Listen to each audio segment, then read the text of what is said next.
اعوذ باللہ من الشیطان الرجیم، بسم اللہ الرحمن الرحیم۔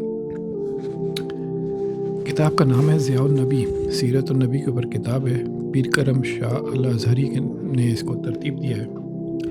وہ لکھتے ہیں کہ اسلام سے پہلے دنیا کے حالات کیا تھے۔ کتاب کچھ اس طرح ہے: رحمت عالم حضرت محمد مصطفیٰ صلی اللہ علیہ وسلم 570 عیسوی میں پیدا ہوئے، یعنی حضرت عیسیٰ علیہ السلام کے 570 سال بعد۔ اس وقت پوری دنیا میں شرک اور بت پرستی کی بیماری ایک وبا کی صورت اختیار کر چکی تھی۔ اشرف المخلوقات حضرت انسان، جو خدائے واحد کی عبادت کے لیے پیدا کیا گیا، وہ بے جان پتھروں اور بے زبان جانوروں کے سامنے سجدہ ریز تھا۔ اپنے خالق حقیقی کے بتائے ہوئے سیدھے راستے کو چھوڑ کر کھلی گمراہی میں بھٹک رہا تھا۔ اس دور کی چند جھلکیاں پیش کرنے میں کہ آپ کو اندازہ ہو جائے گا کہ انسان کی کن پستیوں میں گر چکا تھا، اور رحمت عالم نبی آخر الزمان صلی اللہ علیہ وسلم نے انسان کو کہاں سے اٹھایا اور کن بلندیوں تک پہنچا دیا۔ اس میں سے پہلے ہم لیں گے اس میں ایران کا جائزہ۔ ایران میں سورج، چاند، آگ اور ہوا کی عبادت کی جاتی تھی۔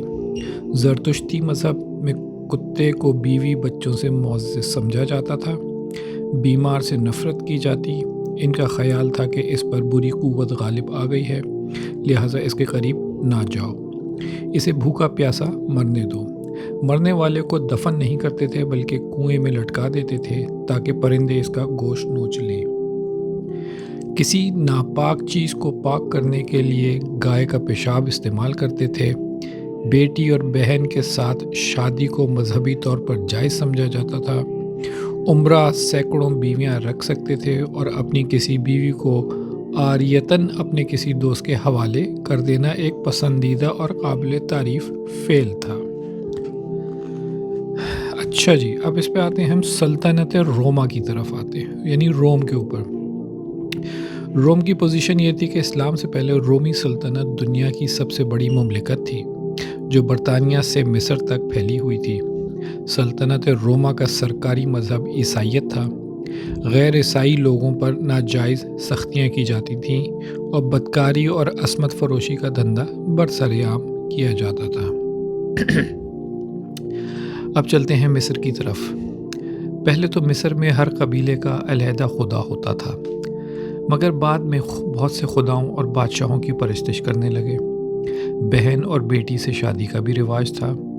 مصری ابتدا سے ہی حیات بعد الموت، یعنی مرنے کے بعد دوبارہ زندگی کے قائل تھے، مگر ان کے ہاں میت کی تکفین اور تدفین کے بارے میں بڑی عجیب و غریب رسمیں تھیں۔ جب ان کا کوئی بادشاہ مرتا تو اس کے لیے پہاڑوں کو کھود کر بہت وسیع و عریض مدفن تیار کیا جاتا، جو کئی کمروں پر مشتمل ہوتا۔ درمیانی کمرے میں بادشاہ کی میت رکھ دی جاتی اور ارد گرد کے کمروں میں بادشاہ کی ضرورت کا سامان شاہانہ انداز میں رکھ دیا جاتا۔ سونے کا تخت، کرسی اور زیورات کے علاوہ کھانے پینے کی اشیاء وافر مقدار میں رکھ دی جاتی تھی۔ ماہرین آثار قدیمہ نے جو مقبرے دریافت کیے ہیں، ان کی کھدائی کی ہے، وہاں سے یہ ساری چیزیں دستیاب ہوئی ہیں، جن میں سے کئی چیزیں مصر کے عجائب گھر میں بھی موجود ہیں۔ صرف اس پر اگر اکتفا کیا جاتا تو اس کو یہ کہہ کر برداشت کر لیا جاتا کہ انہوں نے اپنے مذہبی جذبات کی تسکین کے لیے اتنی دولت کو ضیاع کیا۔ لیکن اس سے بھی سنگین امر یہ تھا کہ ان کے خیال میں بادشاہ دوبارہ زندہ ہو جائے گا اور اس کی دنیاوی زندگی کی طرح خدا اور خادماؤں کی ضرورت پڑے گی۔ اس لیے خادموں اور خادماؤں کی ایک جماعت اس مقبرے کے ایک کمرے میں کھڑی کر دی جاتی۔ اس اہتمام کے بعد داخلے کا دروازہ بند کر دیا جاتا۔ اس کے سامنے بڑی بڑی چٹانیں، مٹی اور ریت کے ڈھیر لگا دیے جاتے اور اس کو باہر سے اس طرح بند کر دیا جاتا کہ کسی کو پتہ نہ چلے کہ یہاں کوئی بادشاہ اپنے زیورات، ہیروں اور جواہرات کے ساتھ مدفون ہے۔ بادشاہ کی میت پر تو جو گزرتی ہوگی، لیکن ان زندہ خدام اور خادماؤں کی حالت زار کا تصور کر کے انسانی عقل پر لرزہ طاری ہو جاتا ہے۔ کچھ وقفے کے بعد اس گھپ اندھیرے میں جب وہ پیاسے اور بھوک کی شدت سے تڑپتے ہوں گے اور بے بسی کے عالم میں دم توڑ دیتے ہوں گے، اس سے بھی بڑا ظلم اور کیا ہوگا۔ اب چلتے ہیں ہندوستان کی طرف۔ ہندو ہر عظیم چیز سے مرعوب ہو کر اسے خدا کہہ دیتے، حتیٰ کہ پہاڑوں، دریاؤں، سمندروں، درختوں اور جانوروں کو خدا مانتے تھے۔ ہندو گائے کا پیشاب چائے کی طرح پیتے مگر اس کا گوشت نہ کھاتے تھے۔ بنی نو انسان کی ایک نسل شودر کو اس طرح گھٹیا سمجھا جاتا تھا کہ اگر ان میں سے کسی کا سایہ کنویں پر پڑ جائے تو کنواں ناپاک ہو جاتا۔ وہ بیچارے آبادی سے باہر جھونپڑیوں میں رہنے پر مجبور تھے۔ شودروں پر پابندی تھی کہ نہ تو وہ خود اپنی مذہبی وید کو پڑھ سکتے تھے اور نہ ان کو ایسی محفلوں میں شرکت کی اجازت تھی جس میں وید پڑھا جاتا۔ اگر کسی شودر کے متعلق ثابت ہو جاتا کہ اس نے وید پڑھا ہے تو اس کی زبان کاٹ دی جاتی۔ جب کسی عورت کا خاوند مر جاتا تو اس کی موت کو عورت کے ساتھ کے کسی گناہ کا نتیجہ سمجھا جاتا اور اسے یہ بات ذہن نشین کرائی جاتی کہ اب اس کی عزت اسی میں ہے کہ وہ اپنے خاوند کی لاش کے ساتھ جل کر خاکسار ہو جائے۔ یہ ظالمانہ حرکت ستی کی رسم کے نام سے مشہور تھی، جو بیوہ اپنے خاوند کی چتا میں اپنے آپ کو ڈال دیتی اور جل کر خاکسار ہو جاتی۔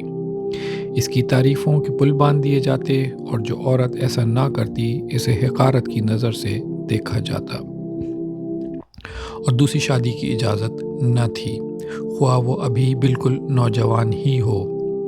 ہندوستان کے بعض علاقوں میں کئی بھائیوں کی ایک مشترکہ بیوی کا رواج تھا جو ایک ماہ ہر بھائی کے پاس گزارتی تھی۔ اب تھوڑا سا رخ کرتے ہیں چین کا۔ چین کے لوگ مختلف مظاہر فطرت کی پوجا کیا کرتے تھے، یعنی زمین، دریا، ہوائیں وغیرہ ان کے معبود تھے اور ان کی خوشنودی حاصل کرنے کے لیے انسانوں اور عام طور پر قیدیوں کو ذبح کرتے تھے، مرنے والے بادشاہوں کی پرستش بھی کرتے تھے۔ اب آتے ہیں ہم عرب پہ۔ اللہ تعالیٰ نے اہل عرب کو جن عظیم خوبیوں سے نوازا، ان میں فہم و فراست، قوت حافظہ، سخاوت و فیاضی، شجاعت، ایفائے عہد اور فصاحت و بلاغت سر فہرست تھی، لیکن یہ خوبیاں صحیح رہنمائی سے محروم تھیں اور حقیر مقاصد کے لیے استعمال ہو کر ضائع ہو رہی تھیں۔ اپنے ہاتھوں سے بنائے ہوئے بتوں کو خدا سمجھتے، ہر گھر کا علیحدہ بت ہوتا جس کے وہ گھر میں عبادت کرتے تھے۔ سفر کے دوران کسی جگہ اترتے تو ارد گرد بکھرے ہوئے پتھروں میں سے 4 پتھر چن کر لاتے، ان میں سے جو پتھر خوبصورت ہوتا اس کو اپنا رب بنا لیتے اور دیگر 3 پتھروں سے چولہا تیار کر کے کھانا پکاتے۔ کعبے کا ننگے ہو کر طواف کرتے۔ بعض قبائل میں سورج، چاند، ستاروں اور آگ کی عبادت کی جاتی۔ بعض قبائل یہودی اور عیسائی مذہب پر تھے، لیکن اس دور میں گنتی کے چند نفوس قدسیہ ایسے بھی تھے جو اللہ تعالیٰ کی توحید پر ایمان رکھتے تھے۔ عرب کے بعض علاقوں میں بیویوں کے تبادلے کا رواج تھا۔ مخصوص وقت کے لیے ایک دوسرے کی بیویاں تبدیل کر لیتے۔ ایک عورت بیک وقت کئی مردوں کے ساتھ شادی کر سکتی تھی۔ اہل عرب بچیوں کو ناپسند کرتے تھے اور بعض قبائل میں تو باپ اپنے ہاتھوں سے اپنی بچیوں کو زندہ درگور کر دیتے تھے، یعنی دفنا دیتے تھے۔ اس کا طریقہ یہ تھا کہ جب کوئی باپ اپنی کسی بچی کو زندہ رکھنا چاہتا تو اسے اچھے کپڑے وغیرہ پہننے کی اجازت نہ ہوتی، اور جس بچی کو قتل کرنا چاہتا اس کو بڑے ناز و نعم سے پالا جاتا۔ جب وہ 6-7 سال کی عمر کو پہنچتی تو اس کا باپ پہلے جنگل میں چلا جاتا، وہاں ایک گہرا کنواں کھودتا، واپس آ کر اپنی بیوی کو کہتا کہ بچی کو خوب آراستہ و پیراستہ کر دو، اس کو خوشبو لگاؤ تاکہ میں اس سے اس کے ننھیال لے جاؤں۔ اس بہانے سے وہ اسے کنویں کے پاس لے آتا جو صحرا کے کسی گوشے میں اس نے کھود رکھا تھا۔ جب وہاں پہنچتا تو بچی کو کہتا اس کنویں میں دیکھو کیا ہے۔ جب وہ جھک کر دیکھنے لگتی تو پیچھے سے دھکا دے کر وہ اسے کنویں میں گرا دیتا اور مٹی ڈال کر کنویں کو زمین کے برابر کر دیتا۔ وہ بیچاری چیختی چلاتی رہ جاتی، لیکن اس سنگ دل باپ پر ذرہ اثر نہ ہوتا۔